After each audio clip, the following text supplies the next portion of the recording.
প্ৰধানমন্ত্ৰী নৰেন্দ্ৰ মোদীৰ সপোনৰ প্ৰকল্পক ধোঁৱাচাগত তুলিলে মন্ত্ৰী অশোক সিংহল নেতৃত্বাধীন জলসিঞ্চন বিভাগে। ৰাজ্যত খেতিৰ ভৰপক সময়ত পথাৰত নাই পানী যোগানৰ ব্যৱস্থা। জিলাই জিলাই পৰিত্যক্ত হৈ আছে জলসিঞ্চন আঁচনিসমূহ। ক'ৰবাত যদি নিৰ্মাণত বিসংগতি, আন ক'ৰবাত বিকল হৈছে যন্ত্ৰপাতি। কোনো স্থানত নদীৰ পৰা পানী উত্তোলনৰ বাবে স্থাপন কৰা স্লুইচ গেটৰ বিসংগতিৰ বাবে কৃষক এতিয়া লাভৱান হোৱাৰ পৰিৱৰ্তে লোকচানৰহে সন্মুখীন হৈছে, যাৰ পৰিপ্ৰেক্ষিতত এতিয়া হাহাকাৰ কৰিবলগীয়া হৈছে হাজাৰ হাজাৰ কৃষকে। জলসিঞ্চন আঁচনিৰ দ্বাৰা পানী যোগান ধৰিব নোৱাৰাত বৰষুণৰ অপেক্ষাতে এতিয়া থাকিবলগীয়া হৈছে কৃষকসকল। কৃষিভূমিত পানী যোগানৰ বাবে কোটি কোটি টকা ব্যয় কৰি নিৰ্মাণ কৰা প্ৰকল্পসমূহত এতিয়া অচলাৱস্থা। বিয়াগুম বিভাগটোৱে পানীত পেলাইছে দৰিদ্ৰ জনতাৰ কোটি কোটি টকা। আমি এই মুহূৰ্তত কলিয়াবৰৰ পৰিৱেশটো জানিব বিচাৰিম। কলিয়াবৰতো এনেধৰণৰ অভিযোগ আছে, যাৰ পৰিপ্ৰেক্ষিতত আচলতে সাধাৰণ জনতা, যিসকল কৃষক, যিসকল খাতি খোৱা লোক, সেইসকল যথেষ্ট সন্মুখীন হৈছে। তপন শইকীয়া, মই আপোনাৰ কাষলৈ আহিব বিচাৰিছোঁ এই মুহূৰ্তত। সবিশেষ জনাব, কৃষকৰ কি এক দুৰ্দশা বৰ্তমান সময়ত পৰিলক্ষিত হৈছে চৰকাৰৰ কোনো ধৰণৰ গুৰুত্বহীনতাৰ বাবে। আছে গৰু নাবাই হাল, হোৱাতকৈ নোহোৱাই ভাল। কলিয়াবৰৰ জলসিঞ্চন বিভাগটোৰ অৱস্থা বৰ্তমান তেনেকুৱাই হৈছে। আঁচনি আছে, কিন্তু আঁচনিৰ পৰা উপকৃত হোৱা নাই কৃষক ৰাইজ।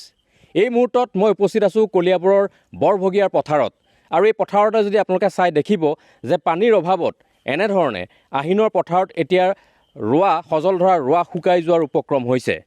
কিন্তু তাৰ বিপৰীতে জলসিঞ্চন বিভাগৰ যি আঁচনি আছে, সেই আঁচনিৰ কোনো কাম নোহোৱাত কৃষকে পানী লাভ কৰা নাই, ফলত খেতিৰ অৱস্থা হৈছে এতিয়া এয়া। এই মুহূৰ্তত কেমেৰা পাৰ্চন প্ৰণৱে দেখুৱাব যে আমি য'ত উপস্থিত আছোঁ তাৰ সমীপতে এটা পানী যোগান আঁচনি আছে জলসিঞ্চন বিভাগৰ।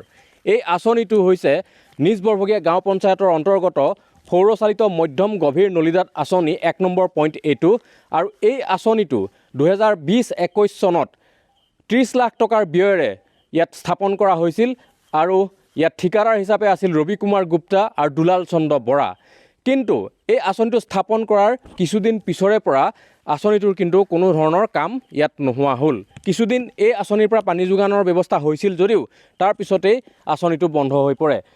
কেমেৰা পাৰ্চন প্ৰণৱে এই মুহূৰ্তত দেখুৱাইছে যে এই আঁচনিটোৱে 10 হেক্টৰ মাটিৰ কৃষিভূমি সামৰি লৈছিল, কিন্তু আজিলৈকে সেই যি আঁচনিৰ সুফল, সেই সুফল কিন্তু কৃষকে লাভ কৰিবলৈ সক্ষম নহ'ল। স্থাপন কৰাৰ কিছুদিন পিছতেই এই সৌৰশক্তি চালিত আঁচনিটোৰ পৰা কৃষকে পানী লাভ কৰিছিল, পথাৰলৈ পানী গৈছিল, কিন্তু তাৰ কিছুদিন পিছৰ পৰা এই আঁচনিটো বিকল হৈ পৰে, যাৰ ফলত আজিও এতিয়া বিকল অৱস্থাতেই থকা পৰিলক্ষিত হৈছে। আমি ভিতৰলৈ যাব বিচাৰিম আঁচনিটোৰ আৰু দেখুৱাম যে কিহৰ কাৰণে এই আঁচনিখন বিফল হ'ল। এই মুহূৰ্তত কেমেৰা পাৰ্চন প্ৰণৱে দেখুৱাই আছে যে পথাৰৰ মাজত অৱস্থিত এটা আঁচনি, সৌৰ শক্তিচালিত আঁচনি, কলিয়াবৰৰ নিজ বৰভগীয়া গাঁও পঞ্চায়তৰ অন্তৰ্গত বৰভগীয়া পথাৰত স্থাপন কৰা হৈছিল 2020-21 বৰ্ষত। আৰু আঁচনিৰ বৰ্তমান অৱস্থা হৈছে এয়া। কাৰণ আঁচনিখন এতিয়া সম্পূৰ্ণৰূপে বিকল অৱস্থাত আছে বুলি ক'ব লাগিব, কাৰণ বিগত এটা বছৰ ধৰি এই আঁচনিখনৰ পৰা পানী লাভ কৰিবলৈ সক্ষম হোৱা নাই কৃষক ৰাইজে। আৰু এয়া চাওক, ইয়াৰ লগত সংলগ্ন যিসমূহ যন্ত্ৰপাতি আছিল, পাম্প আছিল, সেইবোৰ এতিয়া এনেধৰণে আছে, বিকল হৈ পৰি আছে। আৰু এনেদৰে এতিয়া বিকল হৈ আছে ইয়াৰ যন্ত্ৰপাতিসমূহ, আৰু এই আঁচনিখনৰ পৰা এতিয়া কিন্তু কৃষক ৰাইজে পানী লাভ কৰিবলৈ সক্ষম হোৱা নাই।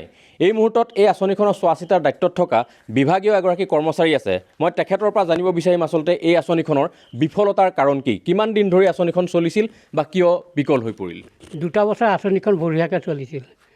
তাৰমানে 22-23-ৰ 2 মাহমান চলিল, তাৰপিছত আৰু এই বেয়া হ'ল।